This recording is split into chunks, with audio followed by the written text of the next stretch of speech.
All right, it's a little bit afternoon, so we just go ahead and get the show on the road. Call the March 28th meeting to order. Only now. That's right. Pledge allegiance to the flag of the United States of America and to the republic for which it stands, one nation, under God, indivisible, with liberty and justice for all. Play ball. What? I've been advised that we have the forms. First item is approval of the agenda, which is a motion. Motion. I'll second. Second. Questions? All in favor? Aye. Any opposed? Motion carried. Thank you. Next item is consideration of the minutes in February meeting. And if there's a chance to review those, we also entertain those. I'll make a motion. Motion Bill, second Brian. Any questions? Questions? All in favor? Aye. Any opposed? Motion carried. Thank you. Moving to the administrative section, ethics report, Mr. Cottingham. You have anything? Nothing negative at this time. All right, Clay is going to talk to us about Microsoft Sheet 3 licensing renewal.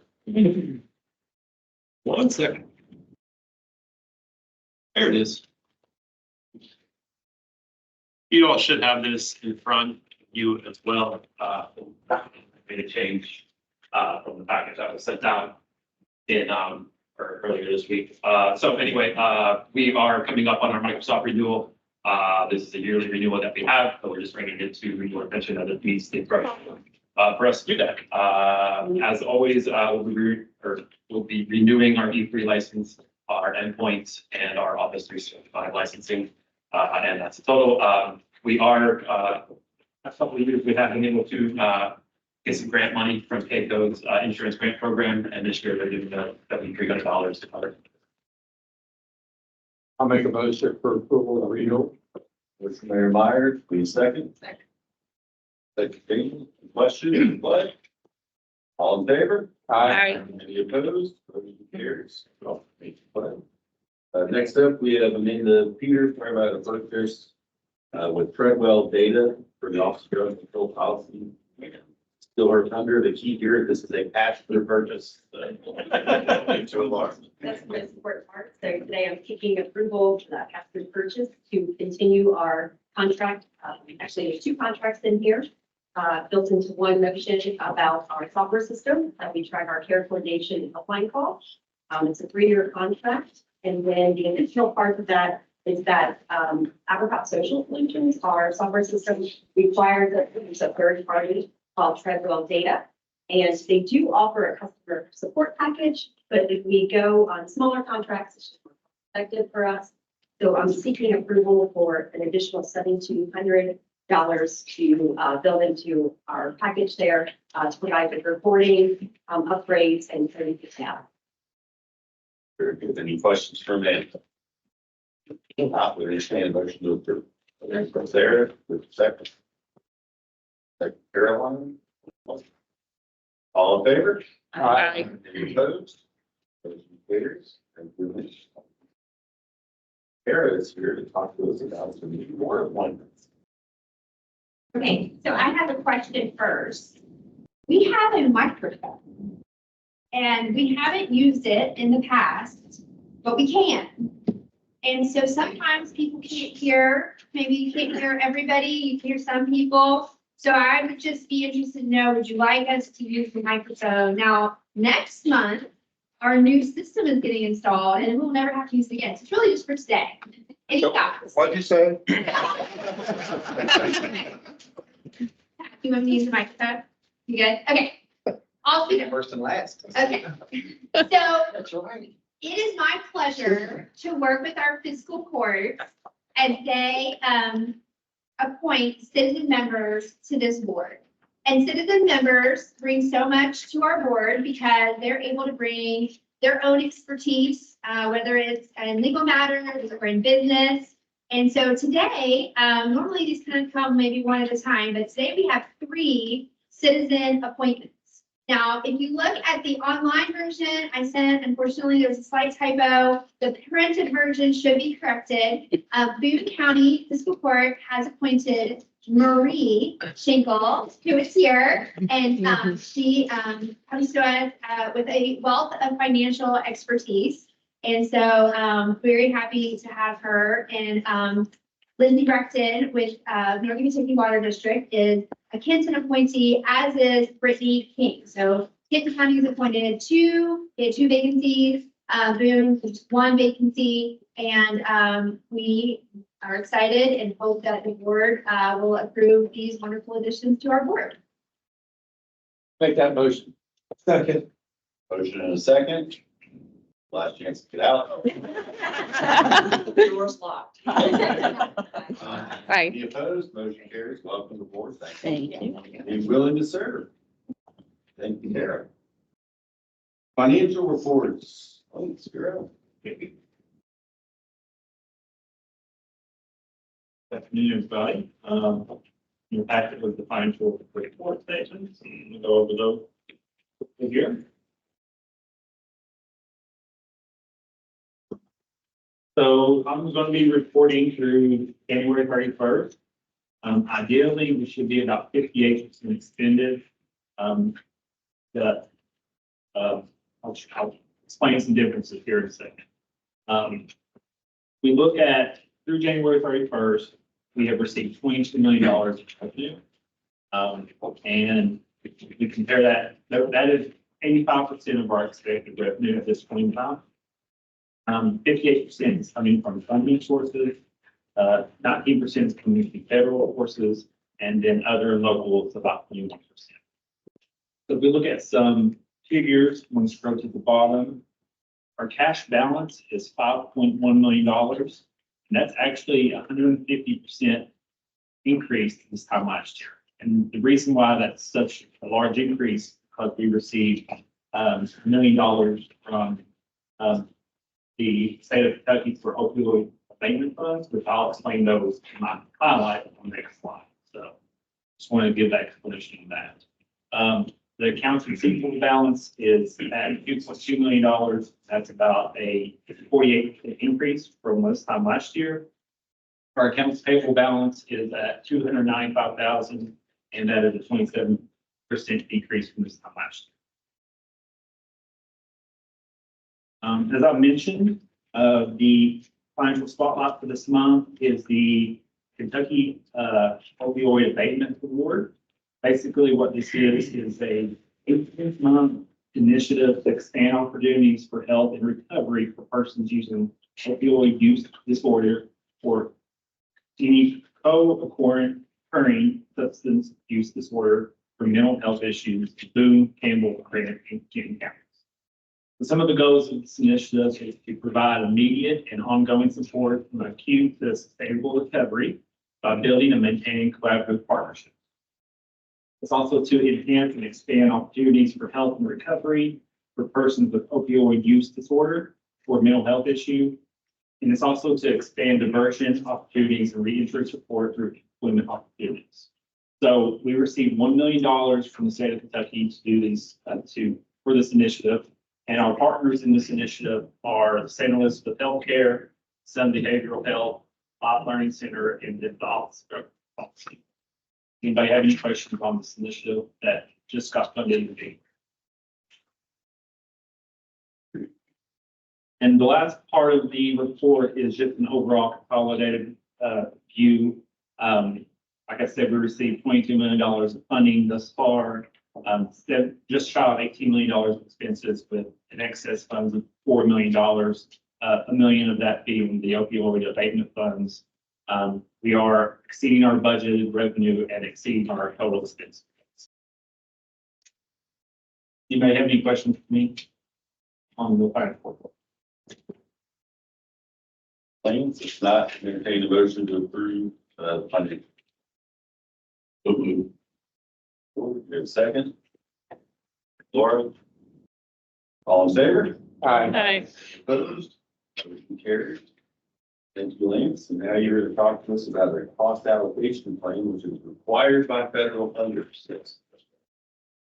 So the next item in the packet is the cost allocation plan. Now I'm presenting this to the board, for consideration and approval. And this is our annual, cost allocation plan that is required, for us to charge direct and indirect costs of the federal grant. Our plan is that shared costs are distributed based on total direct salaries and employee benefits.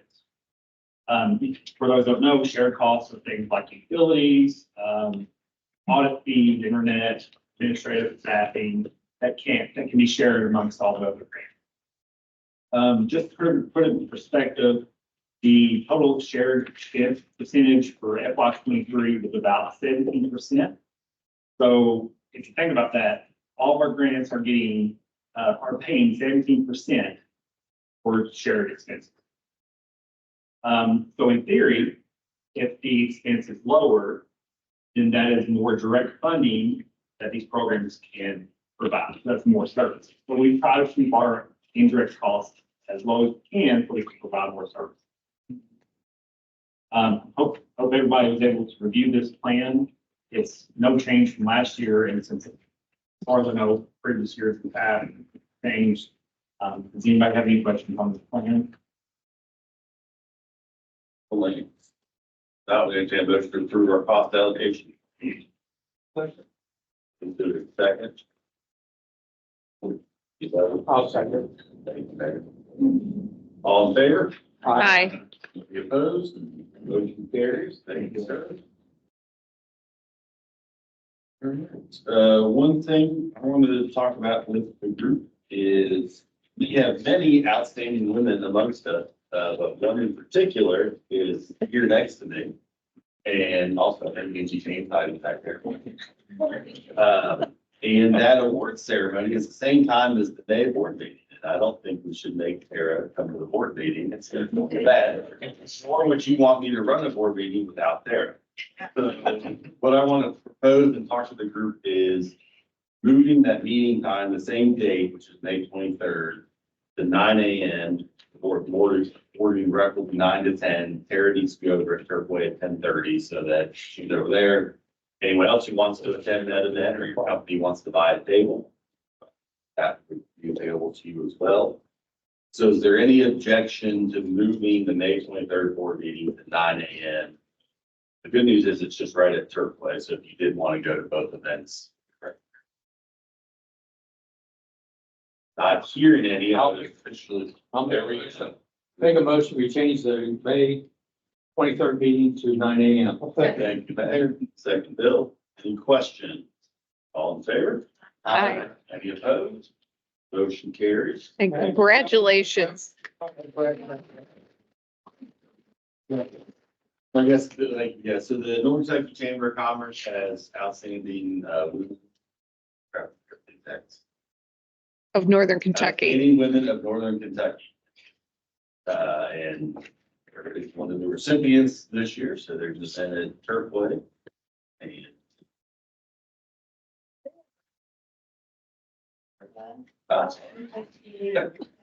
Next month.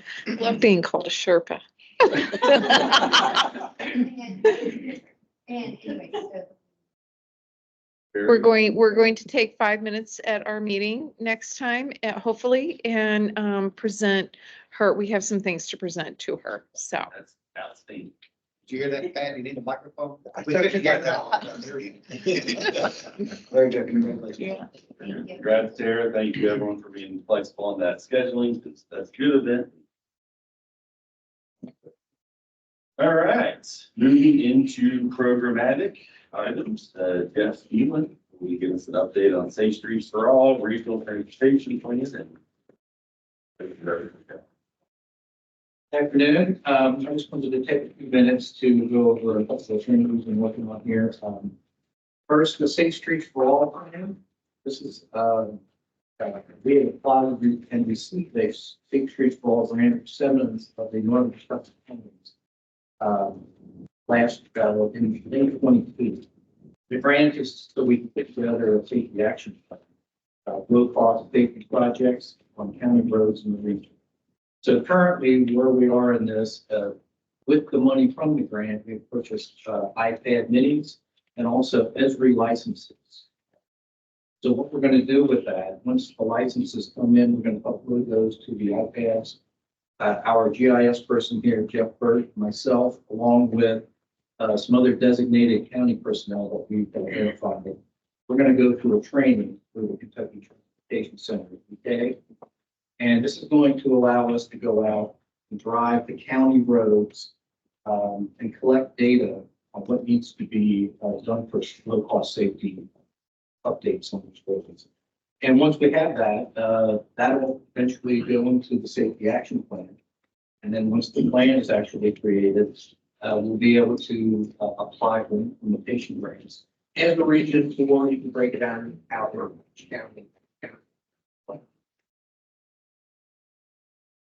That's Safe Streets for All where we are. Secondarily, the regionally coordinated transportation plan. Last year, the NKADD received a mobility management grant through NKADD. With this grant, we sent out a request for proposals for putting together a regionally coordinated transportation plan. With the board's approval last December, we contracted with Dinesh to complete the plan. And starting in January, Shannon Pelch and myself, we've been meeting bi-weekly with Dinesh, start to work on this plan. And today, I wanted to introduce everyone to Randy Farwell. He's our senior project manager for Dinesh, and he's going to give everybody an update on the progress of our regionally coordinated transportation plan. Randy's online here as well. Thank you, Jeff. I'm going to go ahead and share my screen. I'm very pleased to be able to join you remotely, and this is a really important study, and it's a really good effort that is underway. So give me a second here. I'll share my screen, and there you go. Everybody see my screen? Yes. Yes. Okay. Perfect. Thank you. Okay, so I'm going to go through this relatively quickly, and then there'll be time for questions when I'm finished. So to start with, what you're seeing up here is the project summary with a QR code that will take us to whoever's reading this to a virtual room, and they'll have the ability to fill out a survey and get all kinds of information about the project. But the project in particular is intended to support the goal of working together to foster a coordinated mobility system that meets the greater need. And to this effect, our work will identify and measure the distribution of mobility need, travel patterns and existing mobility services within the region. We're coordinating with service providers, with the funding and program agencies to collect program and mobility service information and data about the services that are provided and the individuals that are receiving those services. And then working with the staff from NKADD, we've developed public outreach information and a survey and a whole outreach effort. And so coordinating with NKADD staff will be sending out information and links to the survey in the virtual room to partner agencies, to service providers, to riders of the existing services, to the public and to the media to launch the overall public outreach efforts. And you find my mouse again? There it is. So this is the virtual room, and we can go through the virtual room in a minute, but basically this has been created to allow somebody to access this room. It includes a whole bunch of information about the study, and that the information in the room gets updated as the study continues.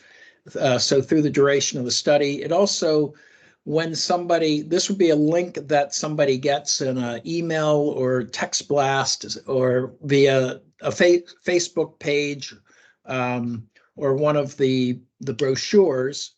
And when somebody clicks on that, what will happen is they get transported into the virtual room, and the survey that's on the right of this slide will pop up, and the individual can complete the survey. And then once they're done with the survey, they'll be left at this table right here, the welcome table.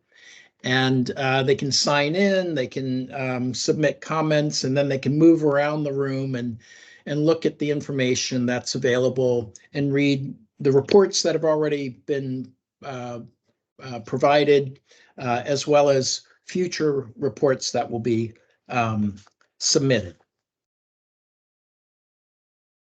So in addition to the virtual room, we're going to be doing in-person outreach, and we'll be including email, social media targeting, outreach efforts that include information sharing with the program customers and by the service providers with the riders. In-person outreach will begin in the spring, and we'll piggyback on community events to reach more people. What we found is if you hold a meeting, you may get some people to attend. So that's why the virtual room is important, because it's a lot easier for somebody to be able to access the virtual room. This renders on a smartphone as well as on a computer. And we'll be providing hard copy surveys at in-person meetings. So if somebody wants to take the survey in the old-fashioned way, they can do that. We'll get those surveys back and process them. So for example, if you think about, a senior program, the surveys may be more apt to be developed or delivered or distributed as hard copy surveys where the individuals can fill them out, and then we get those surveys back. All the survey responses, comments, and questions will be used to provide information about the mobility needs and experience with the service providers and users' preferences. Fun.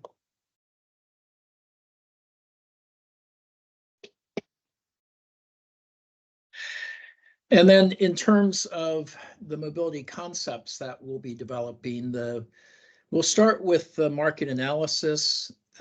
We'll look at the evaluation of services, survey findings, and the virtual room comments. And then a series of coordinated mobility concepts will be developed and compared to the existing conditions. So that is the mobility needs of the existing population as compared to the services that are currently offered and being utilized, and then identifying gaps between needs and services within the NKADD service area. We'll be looking at operating requirements and costs. We'll develop ridership demand and service performance metrics for each of the scenarios that we come up with, and then we'll share that information with you. We'll write it up, evaluate the different alternatives, and then with the coordination with staff and the board and getting comments back from the community through the process, we'll identify a preferred set of actions to improve coordinated mobility services across the region. And then we'll share that with NKADD as final documents, as well as with the program agency partners and the public.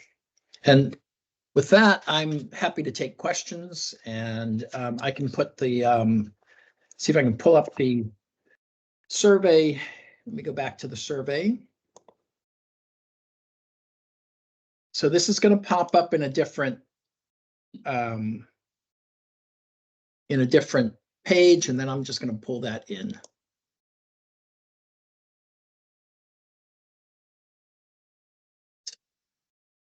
So this is the This is the virtual room. And let me expand it a little bit.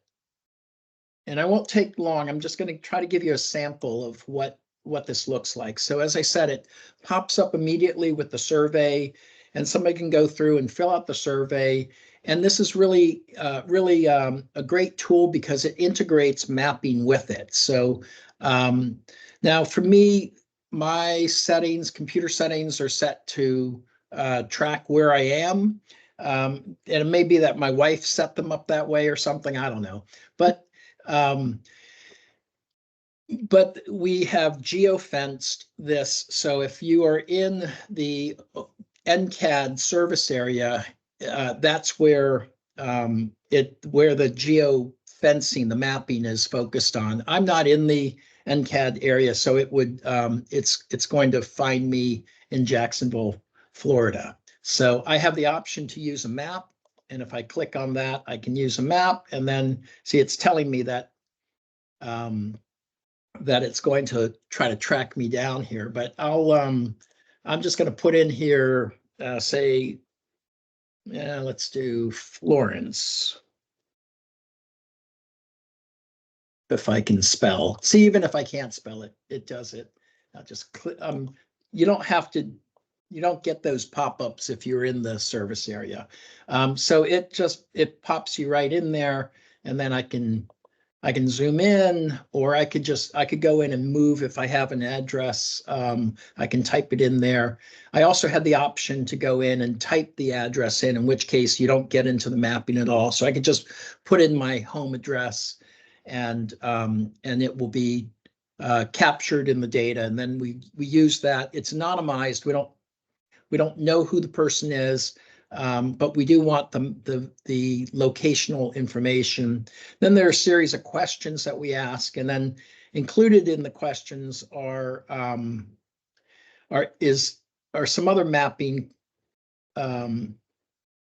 questions that have to do with where the top 3 most common destinations that you travel to, and for what purpose. So I could say I'm traveling for a medical appointment, and then it pops up. I can either use a map or just type in the address of my doctor, right? And the same thing for other, we have work or school, medical appointments, shopping errands, or personal appointments, and then senior, community center, or other social services, recreation, church, or visiting friends and family, or something else.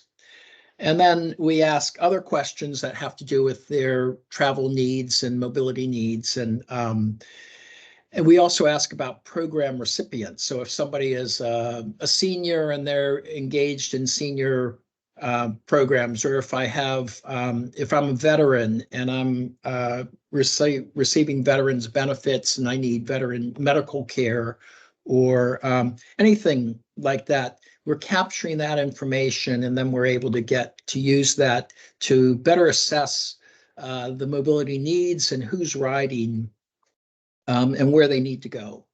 So I'm not going to go through the whole thing, but I'm going to get to the bottom so I can close out. So I'm going to say I submitted this, and then I'm clicking out, and see it leaves me right here at the table where I can click this little tablet to sign in, or I can click this little box here to leave a comment. I can come over here, and it pops up the brochure that gives you the information about the study. So, it's a really excellent tool. I will show you, like here, we've done the market analysis. This is a really nice analysis. Now, as you well are aware, much of your service area is very rural. And so one of the things we did, because most of the data analytics that are available are at the census block group level.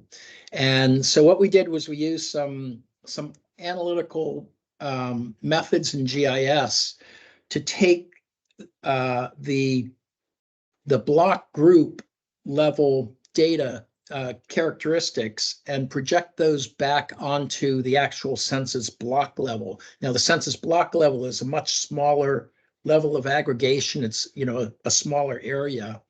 And especially for rural areas, this is really important because otherwise those areas could be really large. And so what we did was we used this bivariate analysis that looks at mobility need or transit propensity or mobility need on the one side, and it looks at population density on the other. And so the shading in this cube here gives you an idea of, you know, high need, high density, or high need, low density, and how that's distributed across the region. So I'm not going to go through all of this stuff, but there's a lot on here that's really informative for anybody that's interested in the study, and it'll be continue to be populated as we complete different elements of the project. So I'm going to pause here and see if there are any questions. I'll leave the room open in case you want to see anything else.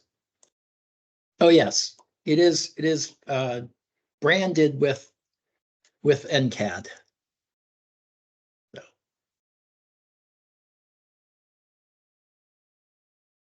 Any questions?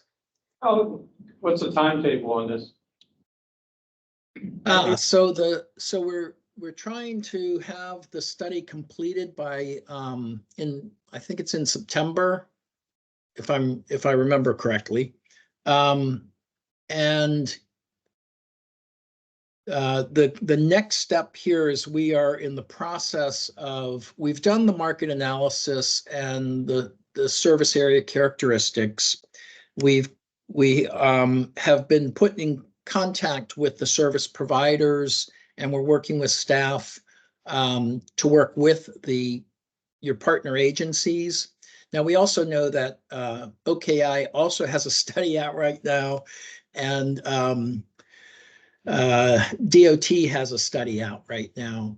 And so we are working on coordinating our efforts with other efforts. And one of the members of our project team, Liz Peak, is also working on similar projects within the Cincinnati, Northern Kentucky area. And so what we're trying to do is coordinate those efforts so that we're not interviewing agencies multiple times and trying to use the information that's gathered across the different studies. So having said all that, what's really important for us is getting service level data about the services being provided, and that is for each of the mobility service providers and the program agencies. Where are their customers? Where do they live? Where do they go? What types of services do they need? So, for example, are they medical, dialysis, or whatever services that they're availing themselves of?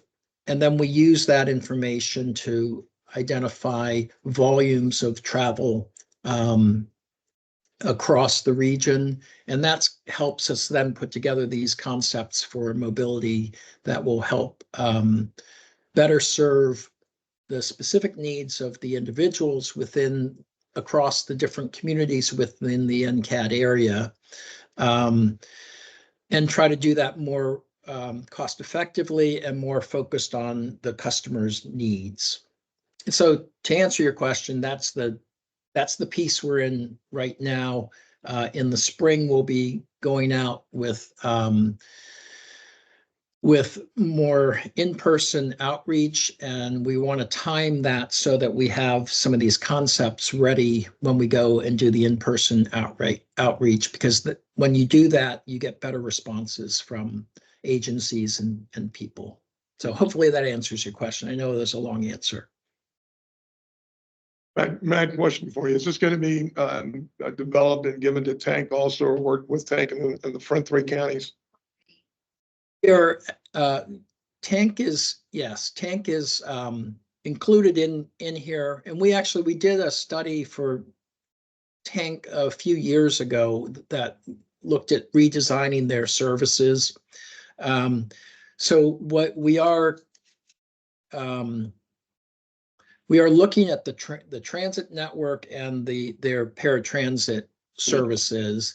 But in particular, I think the connection to transit in the more urbanized area is one of the strategies, especially since a lot of the services, medical services, et cetera, are in the urbanized area, but making that urban-rural connection is really important here.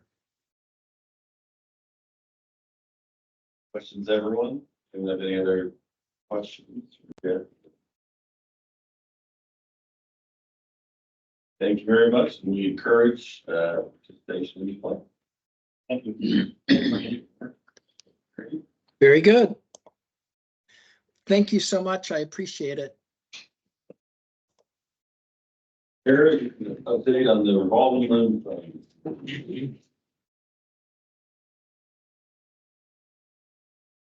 We're gonna try it out. Okay, Northern Kentucky Area Development District, for those of you that are not aware, has a revolving loan fund. It has money in it for small businesses that cannot get traditional bank financing or not sufficient bank financing. So it can be gap funding to buy equipment, do different kinds of things to grow their business.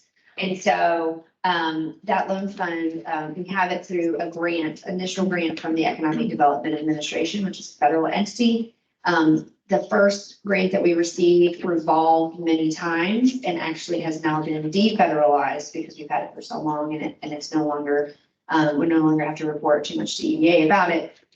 During the pandemic, we get a second grant through the CARES Act through EDA.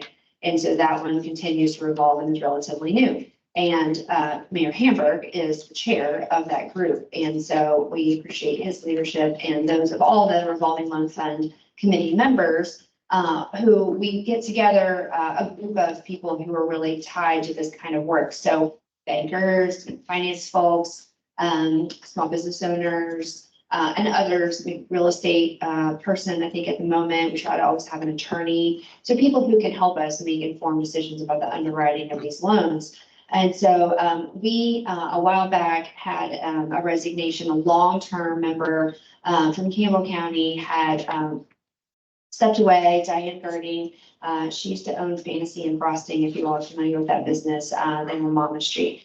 And long ago, when I was the loan fund manager, when I worked here in the early 2000s, incidentally, she would bring whole cakes that for some reason someone didn't like it or they didn't pick it up or whatever. And it was the best. But Diane is retired from the loan fund committee and we were looking for another person with a small business background.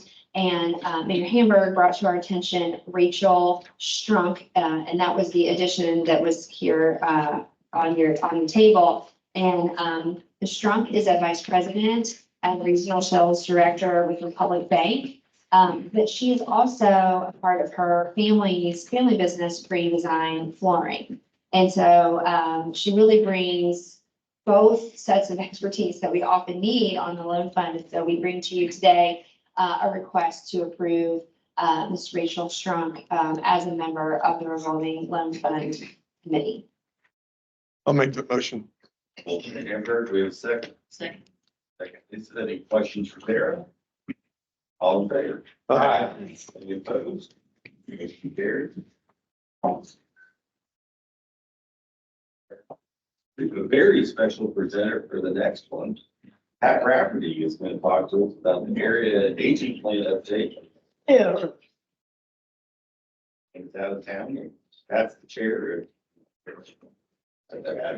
She has the chair. Funny.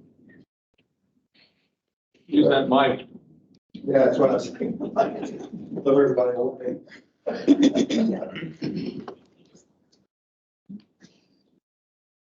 Well, greetings from the Council on Aging. Our staff are becoming learned on a conference, and so you're stuck with me. What we have on the agenda today is approving the update for the area aging plan. I'm going to read a little verbatim here. In accordance with the Older Americans Act, the Your Agency and Aging, IES, developed a 3-year aging plan, which is formulated for the state, for the state aging plan. This plan is submitted to Kentucky Department of Aging and Independent Living for their approval. The current plan is for FY 23 through 25, which means we are only seeking approval to change the upcoming fiscal year. And what you should have had was you have in your board packets a copy of the plan with all the changes. And it's pretty important because this outlines everything that we do for aging. And then when you read through the plan, you can realize all the services we provide. It's impressive, certainly that. So anyway, the change, you have a summary of the changes, which for the most part are statistical. I thought was the most significant thing that was we do have a new provider called PACE, which works with people that qualify for nursing home care to get care that will keep them out of nursing. I think we all can agree with. And so this plan, what we're approving, will go with plans for all the other units, comprise the state nursing plan, the aging plan. And I think you have a technical I do. position there. There is one type 2, technically typos in the very detailed section. Appreciate your fellow board member, Laura Kleiman catching that. So we will make that change prior to sending to Dale. There's a very small typo. We calculated 2 staff members by the time, the pay period, as opposed to by the week. So we just need to correct that. Change the number 80 to the number 40. Yes. Yes. That's literally. Are there any additions or comments? If not, I will make a motion to approve the plan as submitted, plus the additional things. Pat, do the second. Thank you, George. Any questions for Pat? Did an outstanding job filling in. Thank you. All in favor? Aye. Any opposed? Motion carries. Thank you, Pat. I guess you got a couple of things. One is legal RFP for the ADR. The first request I'm bringing to the board today is request for RFP for the Aging and Disability Resource Coffee. Essentially, the Aging and Disability Services has ARPA money that needs to be spent. This request has already been approved by Dell. It is a total of $100,000, and we are seeking to hire a consultant to review the ARC costing. We'll look for areas of improvement, make recommendations, best practices, and identify areas that we need to do better to attract the length of calls, the outcomes, and suggest changes to make a more efficient and streamlined process. We hope to share this model with the other area development districts across the state. We're asking for approval to release the RFP to proceed with this initiative. Sure. Second. Questions for Lance? Everyone's spend other people's money. All in favor? Aye. Any opposed? Motion carries. Thank you. Fund roll. The next request is for approval of Pink Plus ads for the caregiver program. In efforts to market the family caregiver program, we're seeking approval to purchase Pink Plus ads that will run May, June, and July. The cost of these ads are $9,000. In addition to these ads, we are running radio ads at the same time. I think station 95.3 maybe is the station is going to be on. We also have Facebook ads for additional marketing purposes. Any questions on those? I have a question. Yes, it's 9,000 Facebook for all of it, or it's 9,000 different things? That's just for. Lance, is that one side of the bus or both sides? I believe it was one side. That's what they mentioned last. Driver's side, calm. What about the back of the bus? Hey, don't get too detailed. Outreach. So, It might take it in 2 Yeah. buses. What's it? It might take this in 2 buses. Yeah, so this was the PowerPoint that Ann had provided to me. It's a little in depth on these ads. As you can see, this is the radio ads that's going to, run May through July. It's going to be the rural counties of Carroll, Irwin, Gallatin, Grand Chilton, and then the urban counties of Boone, Kent County. So it's going to reach out to all of our area. Next slide. And then, as I said, 95.3 is the radio ad. That's also going to be concurrent with the bus ads. And to clarify something that, Mike provides some context. The reason that only the tank ads are on the agenda and not the rest of the comprehensive outreach programs, the tank ads are the only one that's more expensive. It's over the threshold for board approval. So it's kind of with Facebook, radio, tank, all of that together is part of this outreach program for the caregiver program. There's only a certain segment of that need for approval because And we are working as part of the strategic plan that you'll hear about in a minute of doing a better job as a staff of packaging things more for you to be aware of, like outreach overall, as opposed to just getting a piece like this of, hey, we just need you to approve this like one expenditure. Well, hold on a second. That's not, it's great for the fiduciary side. How do we help you all have a better strategic understanding of the entire work of it? And so that's something that through our strategic plan, and then we can help guide the staff to better understanding how to explain that overarching effort to you as a board. What's the total cost? So just to be clear, do we have the exact total? We'll have the total cost of the Facebook and So radio. we're not required to do this outreach, just so you know, or through the caregiver program. If you want to delay this, I can text you. Wasn't some of the money federal? Most of it is federal money. It passes through. this is what to be spent on outreach. Yeah. Definitely. But we can put this on pause. So Lance, you want to go ahead and skip ahead and talk about purchasing tumblers? Yes, so next request is request to purchase tumblers for our nursing facility residents through the ombudsman program. We have obtained 3 quotes because the amount of purchase exceeds the threshold. You received a quote from Ottlebrook at 11,000, Red Hawk Promotions at 12,467, and Aerosmith Promotions at 12,250. So the recommendation is to proceed with purchase of the Ottlebrook Promotions at 11,290. So what we're purchasing is that is. I forgot to bring it with me. That's the tumbler, and it's gonna have our ad logo on it. It's also gonna have the ombudsman's phone number for our residents. Purchasing 1,000 of them, there'd be 1,000. So they will be a part of a caregiver package that will, a care package that will, excuse me, go to residents in assisted living facilities, and it will have contact information for the ombudsman office. This is another example of money that came from ARPA. Specifically, it had to be used for ombudsman purposes. So the idea is that residents, should they ever in the future have an issue with their facility where they're living, would be able to have the number and be able to make a contact to say, I need help because of, whatever situation that they were having in their assisted living facility, so that they would get it as they moved in. And then they would, do something that they would use and be useful with a different way, but that also that they would be able to contact us should they feel like their rights were not being upheld or their situation is not favorable in some way. Creative use of outreach. That It's our. the other questions, Lance? Entertain a motion to approve purchase of tumblers. So, man, Lots of motion second, all in favor? Aye. Any opposed? Motion carries. Thank you. Thanks.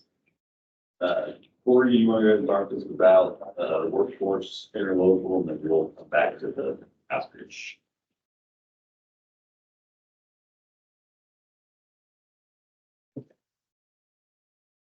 Good afternoon. And first, I'd like to provide just a little bit of context, since I don't get the opportunity to present to this board very often. Our ads workforce division funds a number of different programs with multiple funding sources.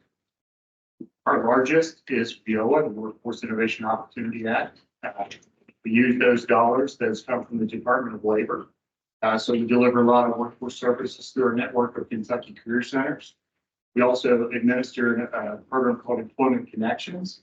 And that is also through a federal grant through the Cabinet for Health and Family Services. And we actually serve 12 counties, 4 counties outside of our normal district, Scott, Wilson, Nicholas, and Burr. We have a program called Covington Works that we focus workforce services for Covington residents and Covington businesses. That is funded by the city of Covington. Thank you for those funds. And we also have a program called Work for Success, which is a special grant that's given to us through the governor's discretionary fund. It helps us serve folks who are in addiction recovery and getting them connected to employment and education. So I say that to provide some context because since February of 2022, so a little bit over 2 years, the WIB has served as the backbone entity for GROW in Northern Kentucky. GROW is a collective impact workforce initiative that involves over 75 partners. Those partners include workforce practitioners, employers, educational partners, K through 12, as well as post-secondary and nonprofits. We were approached a little over 2 years ago by the Chamber of Commerce, and other stakeholders agreed the WIB would be a good backbone entity for GROW because of our infrastructure that we have in place and because of the services that we already provide to our community. So a lot has changed over the last 2 years. In 2023, last year, midway through the year, an RFP was initiated to conduct a study, a workforce governance study. Particularly, it studied the governance structure of GROW and how to best optimize that. NKU was awarded the contract through an RFP process. So they conducted the study. The results of that study, in many ways, is the reason that we're having this conversation right now today. Per NKU's recommendations within that study, it was recommended that the AD actually serve as the backbone entity and administer GROW. And what that would mean is that the WIB would then transition to work more alongside GROW and in close conjunction with GROW. So with the AD serving as the administrative entity. Also, as part of this transition, we're undergoing a name change, and that's for this room only. That will be unveiled technically in April. But we're transitioning to a name called NKADD Works. So what the request is today is through this transition, and as part of the recommendation of NKU, we are wanting to enter into a memorandum of agreement with our 3 northern counties, Boone, Campbell, and Kenton, to execute this program, with the AD being the backbone entity. And as you can see, Clay has pulled up, this is in the back of your packet. I think it's pages 115 through 120. 115 has an introductory letter explaining everything. And then 116 through 120 has the actual memorandum of agreement. What we're asking to do is for the AD to sign this letter or memorandum of agreement.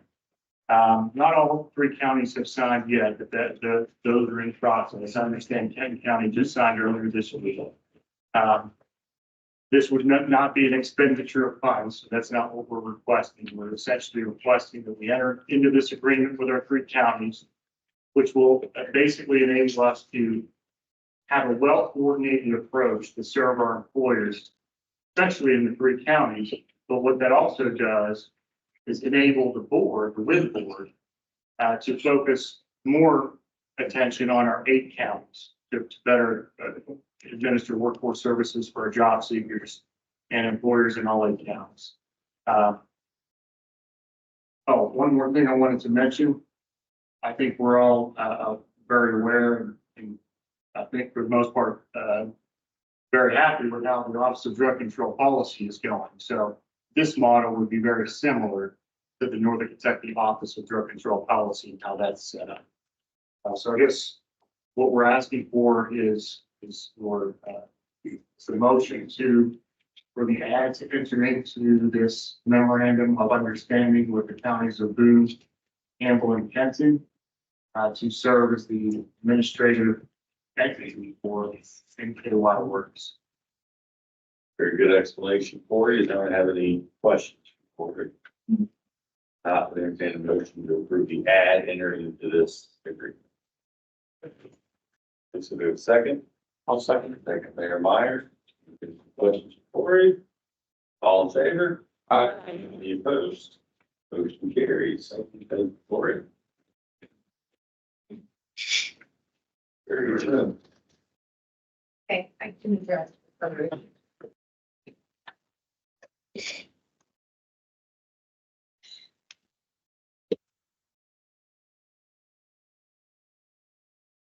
so now you can vote. Like Mike or no Mike?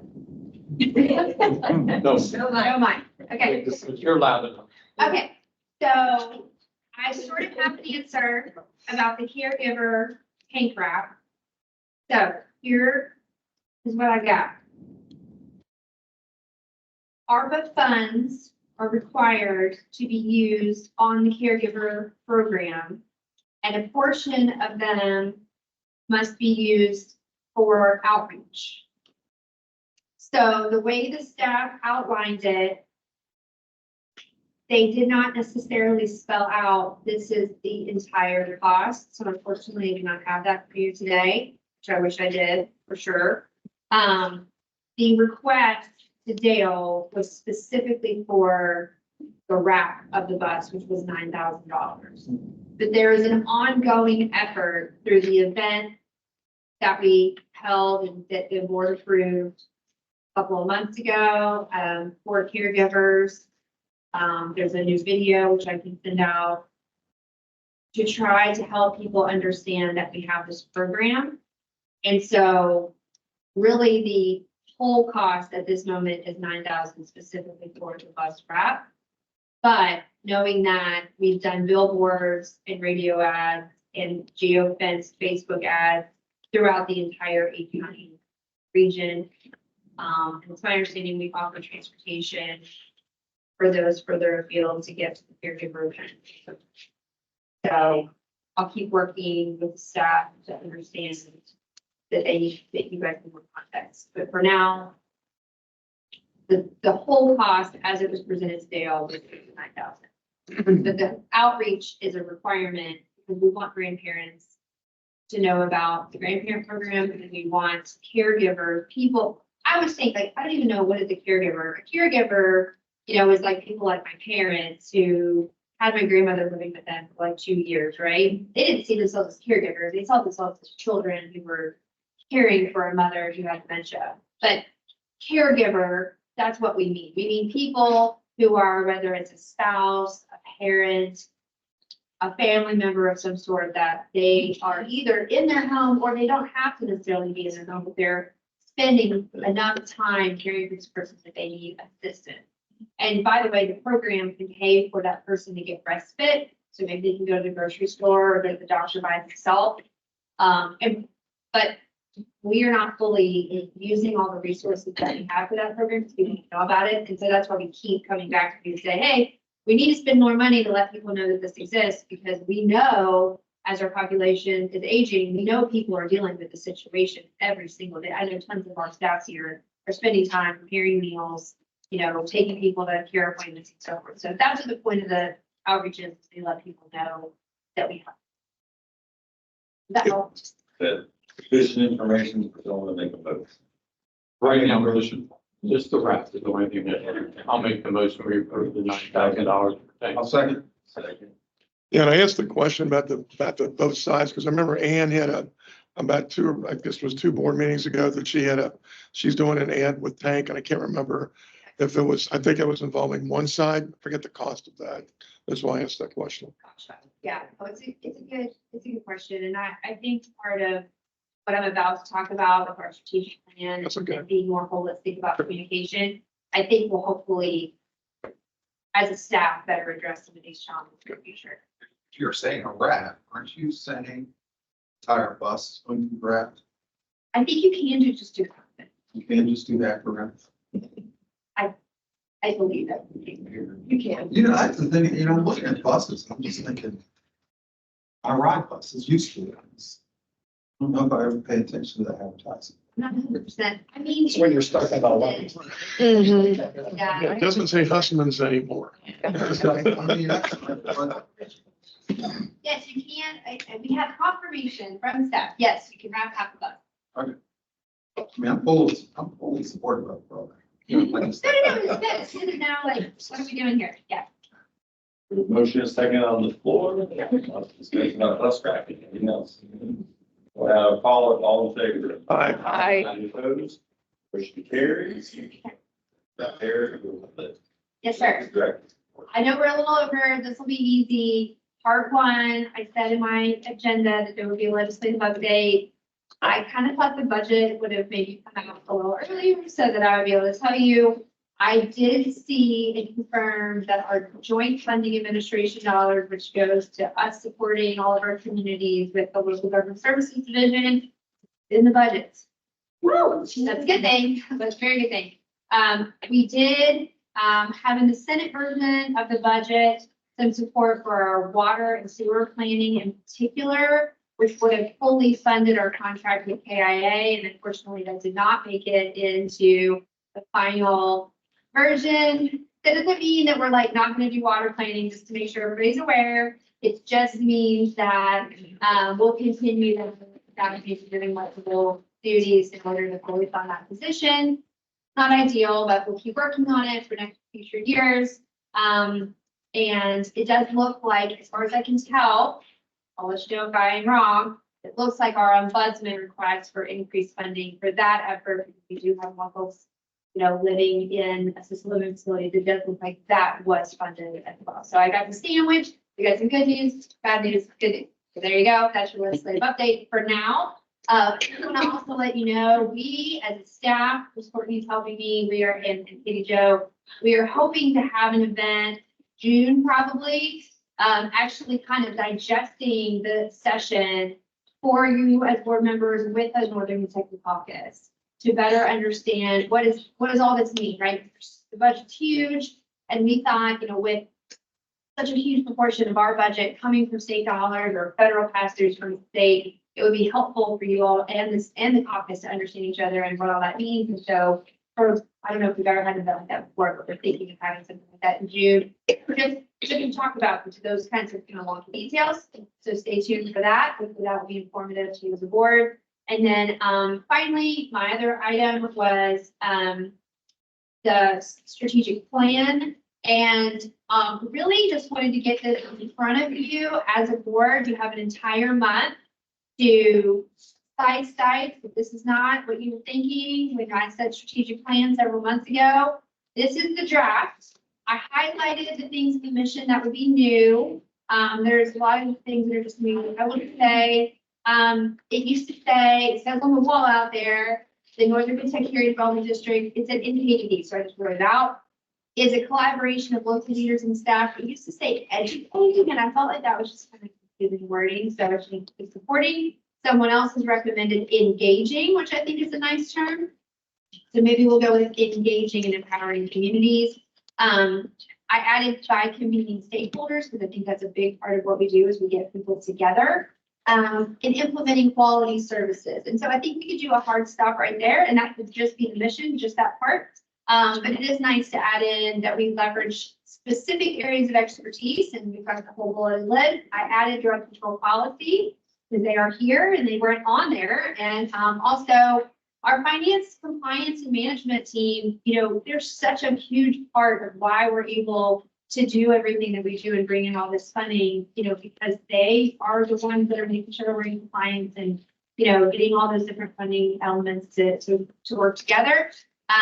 So that's the additions, that's kind of the explanation. I added a vision at the top of the page of what do we want to be. I used the word in our exercise from last board meeting that you guys came up with. made them out of word bank, and then that's what the vision. So that we will be a transformative and collaborative resource for cities, counties, special districts, and partner organizations to meet regional goals for economic vibrancy for all communities and independent, sustainable, that should say, lives for all residents. So that's the vision. But if you don't agree, this is your organization. So please tell me, nope, I want to change this word. I want to edit. This is the moment. Please look at it, provide feedback. And then the next page we have a goal statement at the end that kind of brings all those strategies together into one. And then the next page has those same strategies that we talked about last time, but with measures. Measures are really hard. The senior staff worked really hard on getting to them, but you don't think those are the right measures. We're still a little bit more on the thing versus the impact. If you have ideas about how to get us to measuring the impact, please let me know. I want to do that. The only other thing I changed from last time was under board operations, even though it makes more sense, maybe logically, to restructure a board and then to add committees after.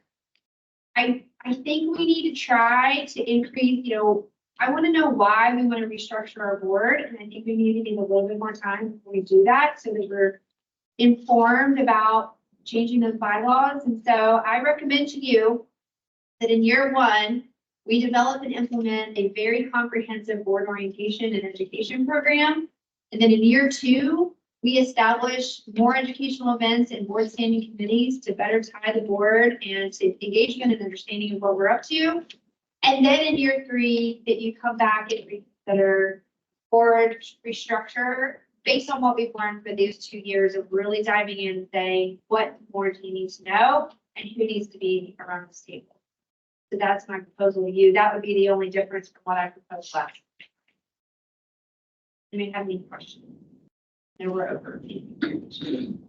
So I think the plans, to take a look at this over next month, I think the plan is that April board meeting to go ahead and adopt this, so that it's in place. And It would take effect July. And then lastly, you should have got an email from me. We are very sad, but also happy for him that our finance and administration director, Mr. Shaw, is leaving us. He's going to be the executive director of the 5Co Area Development District. It's a great opportunity. I'm looking forward to working with him on a continuing basis. We do have a plan, so you might see a new face, Linda, if you want to wave. Linda Dungan, she's been with us. She is going to be our interim finance director while we search. So the search job is out there. It's on our website. It's on Indeed. It's in all the places, and I'm going to promote it again. But last time we had an opening in this position, we got a temp from Margaret Papp. That person, they were nice, they were knowledgeable. It took them a really long time to get up to speed, and I don't know if they were necessarily that helpful because they didn't know a lot. And so instead, we're going a different route this time. We have a wonderful employee who's agreed to step up and take that role. And it's on a temporary basis, and so that's the direction we're going. That's all I have. thank you, Terry. Anything else? Not entertain a motion to adjourn. Thank you, Sarah. All in favor? Aye. Thank you, everybody.